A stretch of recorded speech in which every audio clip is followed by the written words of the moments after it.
Father Paul, just in case anyone thinks I'm trying to lure you into breaking some sort of vow of silence by asking you a question, you can speak, can't you, Father?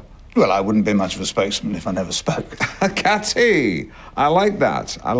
Why is it that monks love silence so much? We all need silence, and it's harder to find in the modern world. Yes, what one thinks is silence is often not, because you listen a little harder, you can hear the beep of a truck reversing, or in the still of the night, what one thinks is a neighbour's baby crying, but in actual fact it's two foxes making love with one another. I suppose the only place one can find true silence would be outer space. Hence the phrase, in space no one can hear you scream. From Alien. Yes, I remember when I first saw that, I thought, finally a movie that acknowledges the fact that sound cannot travel through a vacuum. I bet you guys would love a vacuum.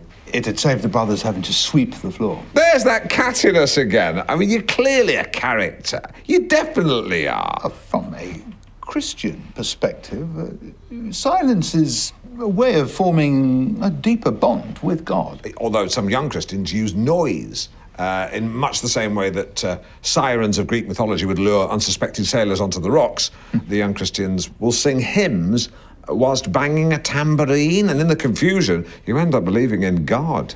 Well, every individual has their own way of communing with God, but that's not to say that silence is purely religious. I mean, it can work wonders for your mental well-being. Why don't we try it right now? 1 minute. Okay. The footage you're watching has been sped up. Current BBC programming guidelines prohibit on-air silences over 30 seconds in duration, except for state funerals like Diana's or Springwatch. While greater flexibility is permitted for BBC's 2 and 4, BBC One viewers are thought to benefit from content with frequent noises. There's your minute. Life as a monk begins at sunrise. As we quietly dwelt on our relationship with the Lord, it occurred to me that God, all-knowing, invisible, and all around us, is identical to high-speed Wi-Fi, which I know for a fact that they have at the monastery. I wondered what these men might have been before they found God. Can you read a man's story in his face? I believe you can. If I had to guess, I'd say this monk was quite high up in ICI. This monk also worked for ICI, but in a more junior role. I don't have any ideas about this monk. And this monk briefly joined the band D-Ream after Brian Cox left to become a scientist. I decided to stroll the grounds and soon found myself walking like a monk, hands behind my back, nodding at passers-by, a smile as my resting face. But smiling constantly starts to make your face ache. I wondered if it felt the same for Holly Willoughby. Although the Bible doesn't mention potted plants, monks absolutely love them. But when I lent a hand, I began to see a very different side to these brothers. You see, silence can be a kindness.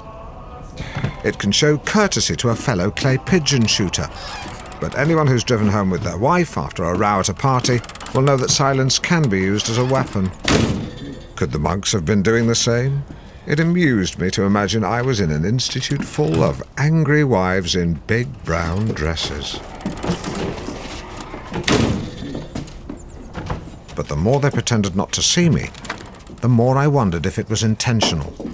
And when a sprightly monk snatched my pot, I became convinced they were trying to break me. Perhaps they were tapping Morse code messages to each other on plant pots, like, "Why isn't this new man wearing brown? Let's pick on him till he either cries or cuts his hand."